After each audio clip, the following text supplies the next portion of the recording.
Chad Barker. I'm here today to assemble a drawer box for you. I'm going to show you step-by-step instructions of how to get this thing done.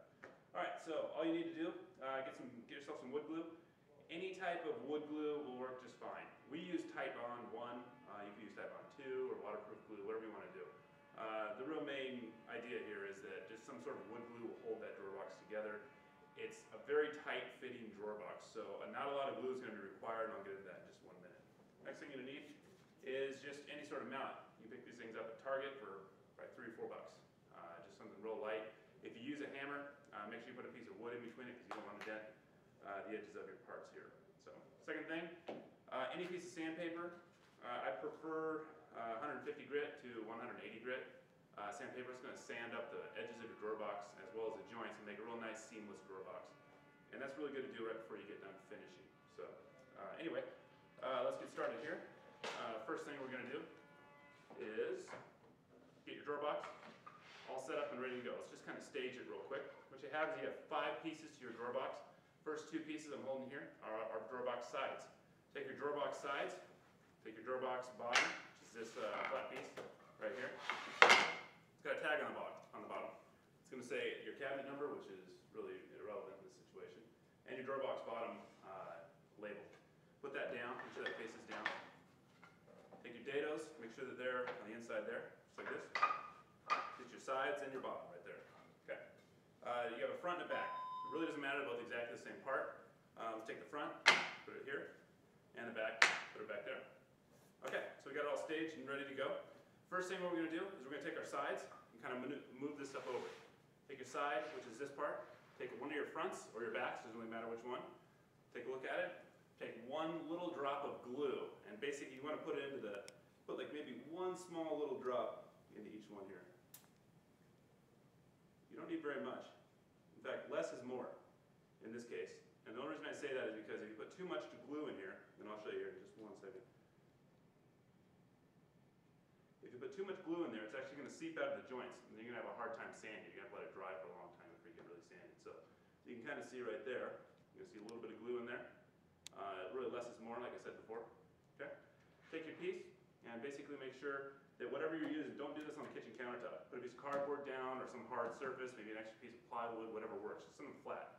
I did it here in our showroom. It's pretty easy. Just grab some extra pieces of melamine and whatever, and we're good to go. Okay, so kind of stick it in there. It's not going to go all the way in. You can use your hand and kind of pound it down. That's fine.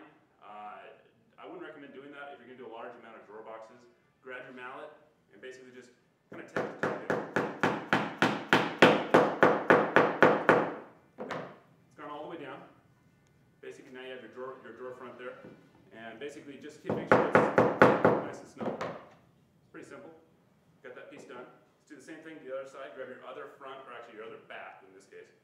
Put one little drop of glue into each pocket. Don't need very much, again.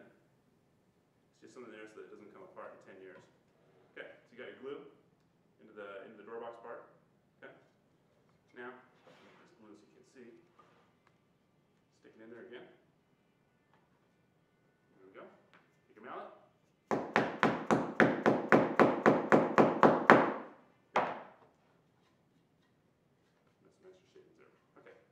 Now we got our whole side done.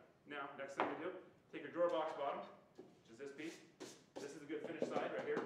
So, other side, back side is going to have your tag on it. Make sure the back side is down. So what we want to do here is basically just insert into the grooves. There's only one way you can do it. Make sure you're in the dado. And there we go. So now I got the bottom in there. Now, a lot of people ask me, they always give me a call and they say, hey, Chad, what do you want to do with the, what should I glue the drawer box bottom in there? Should I staple it? And really you could do it either way. You could either put some glue, like a little dab of glue, to hold it in there. As you'll notice right now, it's actually pretty snug. This is the Baltic plywood drawer box bottom. It's pretty snug. There's going to be a little bit of play. Obviously, I'm able to slide it in and out. You can either put a little dab of glue in these joints, and that'll hold it in there for good. You could staple it.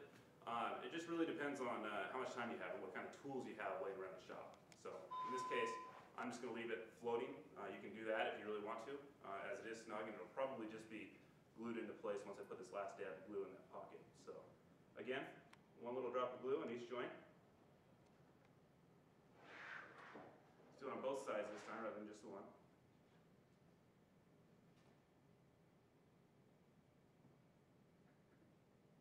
Okay.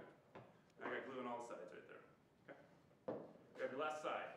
That's this piece. If your dado's going down, if you put it in the wrong way, create a mess. All right. Got that one in there. Now let's just finally tap these things together.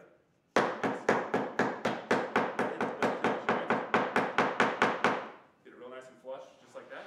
Same thing with the other side.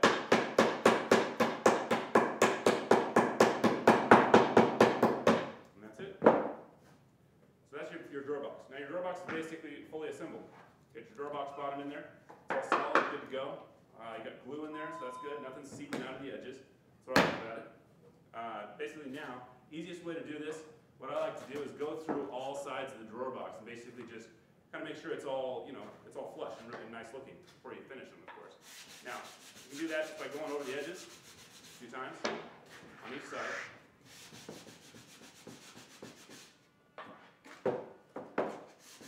If you really want to spend some extra time, you can go around the whole drawer box and hit it with 300 grit sandpaper or something super fine, but really no reason. I mean, ideally, when you put your finish on, you're going to be sanding it again anyway. So get that real nice smooth finish. Just make sure all the joints and stuff like that are all smooth, and you should be good to go.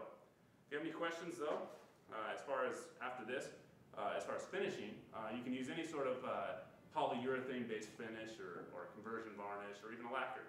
There's really no set standard in the cabinet industry to do so. So maybe go down to Home Depot, pick up something, you'll be good to go.